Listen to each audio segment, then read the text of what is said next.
Apakah boleh orang menentukan tentang tanggal baik, bulan baik? Dari mana dia tahu tanggal baik, bulan baik? Apakah ini termasuk syirik? Ya termasuk. Nggak boleh. Menentukan demikian nggak boleh. Dari mana dia tahu hari ini, bulan ini baik? Dari mana? Itu penentuan itu nggak boleh. Atau ini hari sial, dari mana ditentukan sial? Atau perbuatan ini tanggal ini sial, dari mana? Nggak boleh. Dan ini termasuk tatayur. Tatayur menganggap sial tentang suatu, kata Nabi, at-tiyaratu syirkun, at-tiyaratu syirkun, at-tiyaratu syirkun. Bahwa tatayur menganggap sial dengan suatu termasuk syirik. Saya didera masalah hidup yang berat dan bertubi-tubi. Saya bercerai dengan istri, hilang pekerjaan, dan kemudian mengasuh anak-anak. Bagaimana tentang ini? Saya merasa Allah tidak adil. Ini perkataan ini bahaya. Gak boleh sekali-kali orang mengatakan bahwa Allah tidak. Allah Maha Adil. Bahwa semua yang terjadi yang dilakukan oleh manusia itu dengan sebab perbuatan dosa manusia. Allah berfirman dalam surah Asy-Syura ayat 30, "Wa ma asabakum min musibatin fabima kasabat aydikum wa ya'fu an katsir." Jadi apa saja musibah yang menimpa kalian dengan sebab usaha tangan kalian, dan Allah banyak memberikan maaf pada kalian.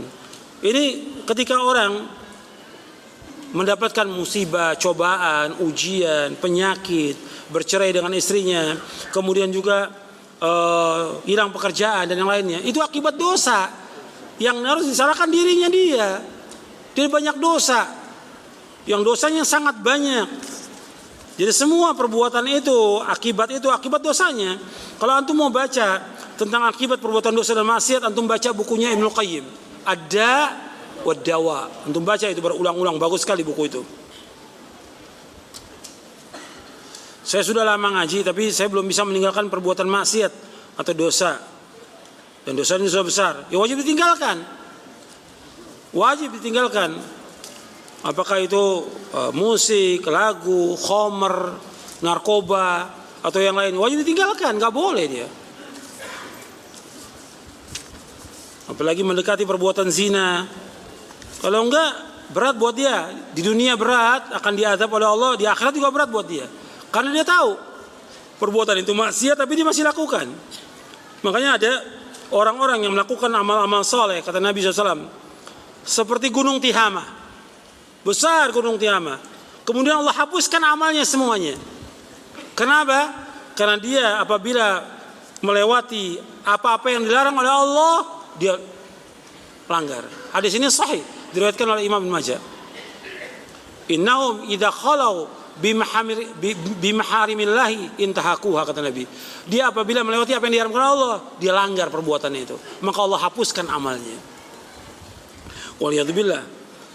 Rugi dia dunia, rugi akhirat. Makanya orang yang sudah ngaji, dia wajib menjaga diri. Tujuan dari pengajian, tujuan dari nuntut ilmu, yaitu takut kepada Allah. Makanya kata Imam Ahmad bahwa al-ilmu itu apa? Khasyatullah. Ilmu takut kepada Allah. Antum baca ulang lagi dah. Antum ini ngaji nuntut ilmu, antum baca ulang lagi. Menuntut ilmu jalan menuju surga. Panduan menuntut ilmu. Saya jelaskan di situ. Bagaimana ilmu itu wajib mencegah kita dari perbuatan keji dan mungkar. Karena ilmu itu takut kepada Allah. Kalau kita nggak takut, berani, berarti kita bukan talibul ilm. Seorang muslim dia wajib takut kepada Allah. Maka Allah menyebutkan dalam Al-Quran, innama yakhshallah min ibadihil ulama. Dia wajib takut kepada Allah. Bukan dia ngaji, sekedar asal ngaji, tapi dia masih melanggar, masih berbuat riba, masih musik, masih durhaka pada orang tuanya, masih makan yang haram, masih dia mendekati perbuatan zina. Ini nggak bermanfaat ilmunya, nggak ada manfaat. Yang kita minta kepada Allah setiap hari, Allahumma inni as'aluka ilman nafi'an wa rizqan thayyiban wa amalan mutaqabbala. Ya Allah, kumohon kepada Engkau ilmu yang bermanfaat, rezeki yang halal, amal yang terima. Ilmu yang bermanfaat. Kalau ini dia masih melanggar, ilmunya nggak bermanfaat. Ada orang yang dia ngaji, bahkan jadi pengurus pengajian, tapi nggak pernah tinggal rokoknya. Ini nggak ada manfaat ini. Seperti ini. Dia harus tinggalkan semua yang haram, harus tinggalkan. Kita wajib menjelaskan, kita wajib mengimani tentang nama dan sifat Allah. Nah, bagaimana kalau ada orang menuduh pengajian sunnah ini mujassima? Mujassima itu artinya kelompok yang menyamakan Allah dengan makhluknya, sama dengan musyabbiha. Ini karena kebodohan mereka dari ahlul bidah, kesalahpahaman mereka. Dianggap kalau kita menetapkan nama dan sifat Allah, dianggap kita musyabbiha. Tidak. Kita wajib menetapkan semua nama dan sifat Allah sebagaimana yang Allah dan Rasulnya tetapkan. Tapi nggak boleh kita mentakwil, nggak boleh kita mengingkari, nggak boleh kita menyamakan dengan makhluknya, dan nggak boleh kita menanyakan tentang bagaimana sifat Allah. Seperti disebutkan tentang wajah Allah, kita wajib menetapkan tentang wajah. Tapi wajah Allah nggak sama dengan wajah makhluknya. Allah punya tangan, tangan Allah nggak sama dengan makhluknya. Allah mendengar, nggak sama mendengar dengan makhluknya. Laisa kamitslihi syai'un wa huwas samiul basir. Allah nggak sama dengan makhluknya. Dan Allah Maha mendengar, Allah Maha melihat. Walam yakun lahu kufuwan ahad. Bahwa Allah nggak sama dan tidak setara dengan makhluknya. Tolong jelaskan tentang kajian-kajian yang sesuai dengan sunnah dan tidak. Wah, ini banyak sekali, panjang penjelasannya ini. Ya. Karena banyak sekali pengajian-pengajian yang ada yang kalau kita lihat sudah menyimpang gitu. Meskipun pakai nama apa? Nama apa? Salah gitu. Supaya laku dagangannya. Apakah kalau kita membicarakan tentang ahlul bid'ah termasuk dari ghibah, yang dibicarakan apa dulu? Kalau dibicarakan penyimpangannya dia untuk menasihati umat boleh. Tapi kalau menyebutkan tentang pribadinya, rumah tangganya nggak boleh, ghibah masuknya. Kalau orang muslim boleh membicarakan tentang apa? Tentang perbuatan bid'ahnya dia yang menyimpang, bukan berkaitan dengan aib dan rumah tangganya dia nggak boleh. Kita sebutkan nggak boleh. Dia tetap muslim sama dengan yang lainnya sebagai muslim. Nggak boleh membuka aib orang lain, nggak boleh. Tapi menjelaskan tentang bid'ahnya supaya orang tidak tertipu dengan bid'ahnya, supaya nggak boleh, boleh. Sebagaimana para ulama ahli hadis menjelaskan tentang rawi-rawi hadis. Apakah ada dalam Islam kuburan yang dikeramatkan? Nggak ada. Nggak ada dalam Islam kuburan keramat, nggak ada. Kuburan yang mengandung barokah nggak ada dalam Islam. Bahkan kita mengadakan safar ziarah kubur nggak boleh. Karena mengadakan safar ziarah dengan tujuan bahwa tempat itu mengandung barokah hanya 3 tempat. Kata Nabi SAW, la tushaddur rihalu illa ila thalathati masajid, masjid hadza wa masjidil haram wa masjidil aqsa. Tidak boleh mengadakan safar dengan tujuan ibadah kecuali 3 masjid. Masjidku ini, Masjid Nabawi, yang kedua Masjidil Haram, yang ketiga Masjidil Aqsa. Jadi orang ziarah kubur keluar kota nggak boleh, safar nggak boleh. Ya, tujuan ibadah itu nggak boleh kecuali 3 masjid. Kita wajib menuntut ilmu dan mempelajari tauhid. Kita juga wajib kerja. Bagaimana? Ya tinggal kita ngatur waktunya. Kan bisa kita atur waktu. Kan kerja itu 8 jam. 8 jam untuk tidur, 8 jam lagi kan bisa kita belajar, baca buku, 1 jam untuk sholat umpamanya, 1 jam untuk baca Quran, 6 jam lagi bisa kita gunakan buat yang lain. Tinggal kita harus pandai-pandai ngatur waktu. Yang nggak pandai kita ngatur waktu. Waktu kita habis. Kalau kita lihat buat kerja, buat dagang, buat usaha, buat main-main, buat jalan-jalan, buat main HP, dan segala macam itu. WA ini segala habis sudah. Baca media sosial habis waktu kita. Padahal kita wajib untuk menuntut ilmu syar'i. Dan menuntut ilmu ya kita merujuk kepada kitab-kitabnya. Bukan kita nuntut ilmu dari Google, bukan. Bukan. Nuntut ilmu dari kitab asli, Quran dan Sunnah, ala fahmi salaf. Bagaimana cara bertaubat orang yang pernah menggunakan sihir untuk mencelakakan orang lain? Ya kalau dia pernah melakukan demikian, dia wajib taubat dengan taubatan nasuha. Nah sekarang bagaimana dengan orang yang dia celakakan, dia tidak memaafkan? Ini kaitannya dengan masalah hak anak Adam. Karena dia sudah mencelakakan orang lain, akan dituntut sampai hari kiamat. Tapi tetap dia wajib taubat, wajib taubat. Karena taubat itu syaratnya ada 3, kemudian tambah 1, jadi 4. 3, yang pertama dia wajib untuk meninggalkan perbuatan dosa. Yang kedua dia menyesal. Yang ketiga dia harus punya kemauan yang keras untuk tidak mengerjakan perbuatan itu. Kemudian yang berkaitan dengan hak anak Adam yang keempat, dia wajib mengembalikan hak itu. Arti minta maaf kepada orang itu, atau kalau dia punya barang yang diambil dia harus kembalikan. Atau dia pernah mukul orang itu, dia harus minta dihalalkan. Itu disebutkan oleh Imam Nawawi dalam kitabnya Riyadhus Shalihin di kitab Taubah, bab Taubah. Bagaimana kalau kita belajar tauhid tanpa guru? Ya bisa, harus dengan guru. Antum baca kitabnya nggak ada masalah, antum baca berulang-ulang. Tapi tetap harus bimbingan ustaz, harus bimbingan guru. Bahwa kalau kita nggak bimbingan guru, kita nggak akan tahu, karena banyak yang kita nggak paham. Kita mesti bertanya kepada ahlinya. Bapak Allah berfirman, "Fas'alu ahla dzikri in kuntum la ta'lamun." Tanya kepada ahli dzikir jika kalian tidak mengetahui. Bagaimana kita bisa tahu seorang dai itu manhajnya lurus atau dia menyimpang? Ya kita lihat dari apa yang dikaji, apa yang disampaikan oleh dia, kan terlihat. Kajiannya benar atau tidak kan terlihat dia. Dia mengikuti Al-Quran wa Sunnah al-Fahmi salaf. Kalau dulu orang belajar itu teliti, si ustadznya diteliti dulu, ini benar atau tidak, dia ngerti agama atau tidak, dia syekhnya siapa, gimana ibadahnya, gimana sholatnya, gimana akhlaknya, teliti. Nggak seperti sekarang, pokoknya asal muncul di YouTube, udah dainya sahih ini sudah. Jadi kita ini udah terpengaruh dengan media, nggak melihat lagi sudah. Bahkan dipanggil keluar kota nggak tahu dia siapa. Pokoknya saya lihat ceramahnya bagus, ceramahnya enak. Padahal ahlul bidah juga ada yang lebih enak ceramahnya, lebih bagus juga dari ahlul bidah.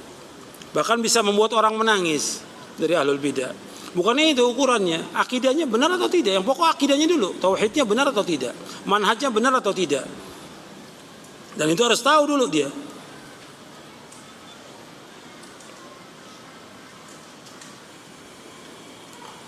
Apakah boleh kita minta didoakan oleh manusia? Ini pernah terjadi di zaman Umar bin Khattab radhiyallahu an. Ada orang datang kepada Umar bin Khattab, kemudian minta doa kepada Umar. Kemudian Umar mengatakan, apakah kami ini para nabi? Kata Umar, apakah kami ini para nabi? Kami bukan para nabi. Kalau nabi betul, doanya mustajab dan dikabulkan. Jadi orang datang kepada Umar, orang itu minta doakan. Kata Umar, kami bukan para nabi, kamu berdoa sendiri. Kalau yang memang ada nas, ada dalil, boleh. Seperti Nabi menyebutkan tentang Uwais Al-Qarni. Kalau dia datang, kamu minta kepada dia agar Allah mengampuni dosa kamu. Ketika Uwais datang, Umar minta sesuai dengan hadis Nabi. Uwais, tolong doakan saya. Karena ada dalil. Jadi kita semuanya berdasarkan dengan dalil. Ada dalil kita ikut, enggak? Kita enggak ikut. Yang terbaik kita berdoa masing-masing.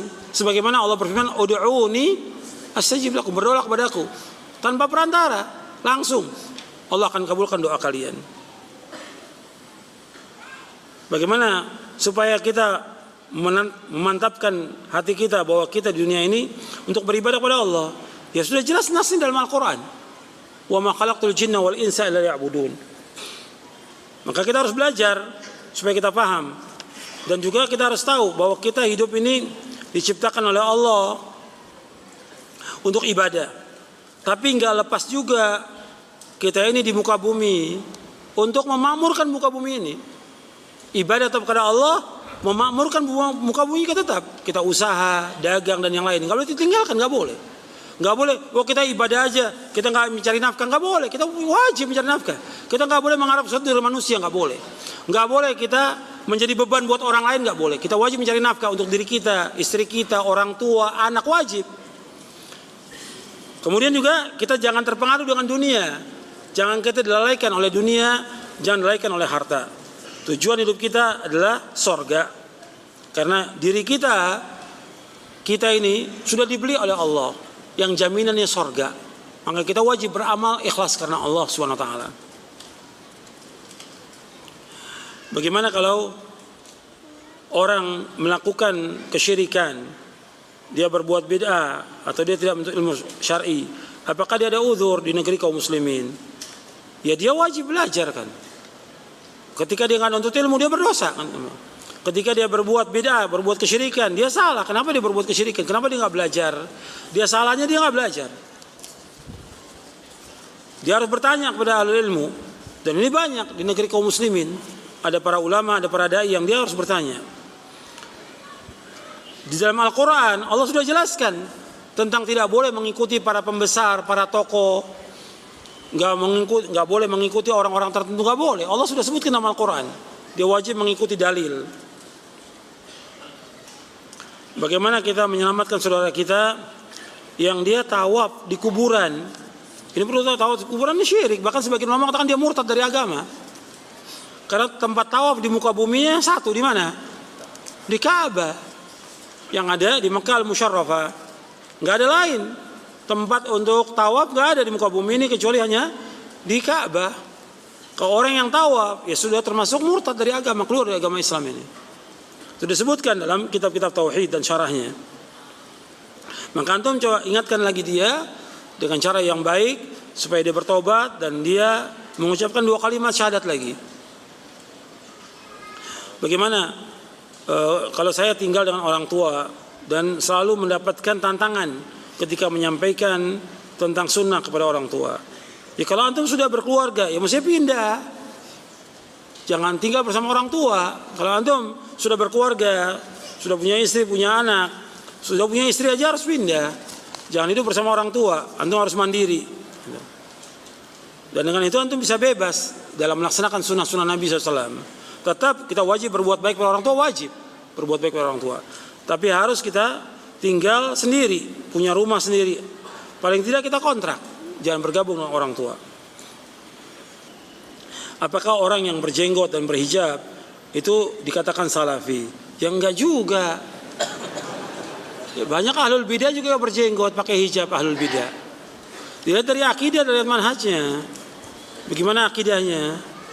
Banyak kalau kita lihat firqah-firqah yang sesat juga berjenggot, istrinya juga pakai cadar. Enggak disebutkan salafi. Jadi penyebutan salafi itu kepada orang yang akidahnya benar, manhajnya benar itu. Itu yang pertama itu dulu. Jadi kadang-kadang salah orang dalam menilai itu. Dianggap kalau dia sudah berjenggot, tidak cingkrang, istrinya pakai cadar, itu salafi. Ini juga salah. Sehingga kadang-kadang cukup dengan jenggot dan tidak isbal, bagi dia udah cukup. Jadi nggak perlu ngaji lagi udah salafi, udah dijamin dengan sorga seolah-olah demikian. Gitu. Makanya banyak kita lihat orang-orang ya yang dia berjenggot gak pernah ngaji. Gitu. Kepengennya ngatur dakwah, kepengen jadi panitia, kepengen jadi IO atau yang lainnya. Gitu. Tapi gak pernah ngaji. Gitu. Jadi modalnya apa? Cuma apa? Jenggot dikit di sini. Sama tidak isbal. Nggak cukup. Dilihat dari akidahnya dulu. Manhajnya benar atau tidak. Dan dia wajib nuntut ilmu. Nggak boleh berhenti. Sampai kapan nuntut ilmu? Sampai mati. Kalau sekarang ini kalau kita lihat. Kalau udah jadi panitia pengajian. Wah udah. Seolah udah khatam di ilmunya. Padahal nggak bisa apa-apa. Baca Quran juga sebagian nggak bisa kok. Yang panitia itu. Tauhid ini nggak paham. Tentang rukun tauhid ditanya nggak tahu. Belum tahu Ustaz. Antum belajar bukan jadi panitia, belajar bukan jadi panitia. Bagaimana supaya suami saya ini terhindar daripada riba? Ya antum yakinkan bahwa perbuatan riba ini perbuatan yang haram dan dosa besar yang besar tentang riba ini. Jadi riba itu harus dijelaskan kepada suami anti ini untuk meninggalkan riba. Kalau rezeki pasti dikasih sama Allah. Memang ketika dia berhenti dari perbuatan riba itu, tidak kerja di tempat-tempat riba, dapat cobaan, ujian, dan itu biasa. Cobaan ketika dia taubat dikasih cobaan. Ya maisha belum ada, mata pencarian belum ada, masih nganggur, harus sabar. Tapi tetap dia berusaha untuk mencari dan pasti Allah berikan rezeki pada dia yang lebih baik dan lebih berkah. Bagaimana kalau seorang dia mengutamakan ma'rifatullah namun syariatnya tidak jalankan? Ya ma'rifatullah artinya mengenal tauhid dan mengamalkannya. Bukan seperti orang-orang tasawuf tarekat. Ma'rifatullah dianggap oleh dia mengenal dengan hati. Tapi yang lain ditinggalkan dari syariatnya. Gak boleh. Yang dikatakan ma'rifatullah mengenal Allah dan mengamalkannya. Dan dia wajib melaksanakan syariat. Seperti sholat, puasa, zakat, haji. Dan yang lainnya wajib dilaksanakan. Orang tua saya mengikuti seorang ustadz. Dia mengajarkan amalan. Dan ada kifaratnya. kalau ingin sesuatu seperti keluar penjara, proses lahiran lancar, harus membayar kafarah. Bayarnya 1 juta. Apakah termasuk ajaran yang benar? Ajaran yang sesat ini namanya. Sesat. Nggak ada dalam Islam membayar kafarat kepada ustadz, nggak ada. Nggak ada ini.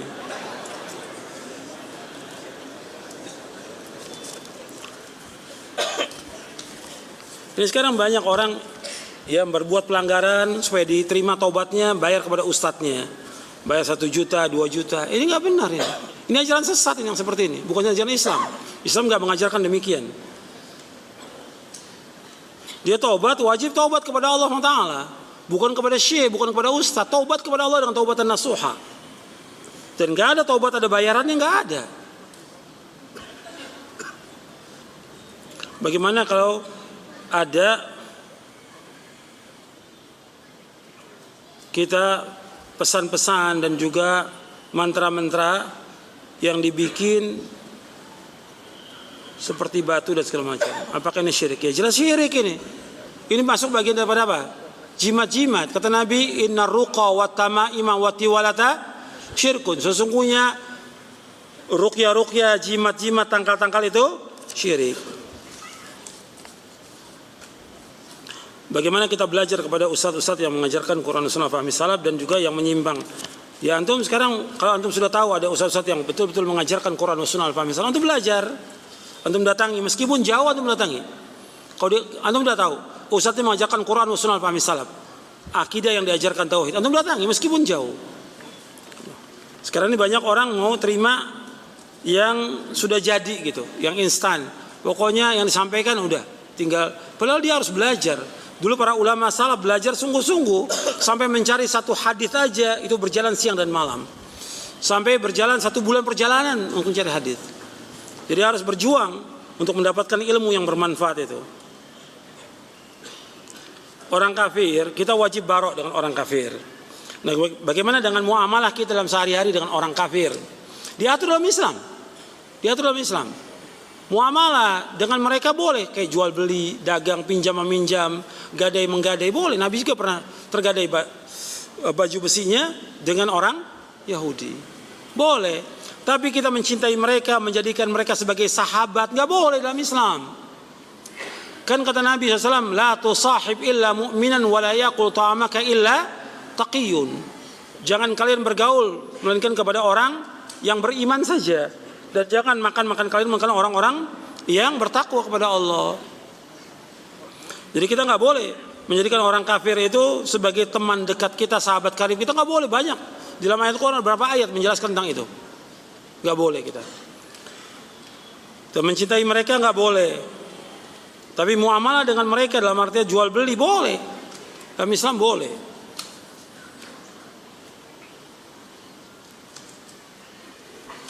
Bagaimana kalau ada keluarga kita yang kafir? Ya kita dakwakan supaya dia masuk ke dalam agama Islam. Masuk sebagaimana sahabat-sahabat ketika mereka masuk Islam, mereka mendakwakan keluarganya.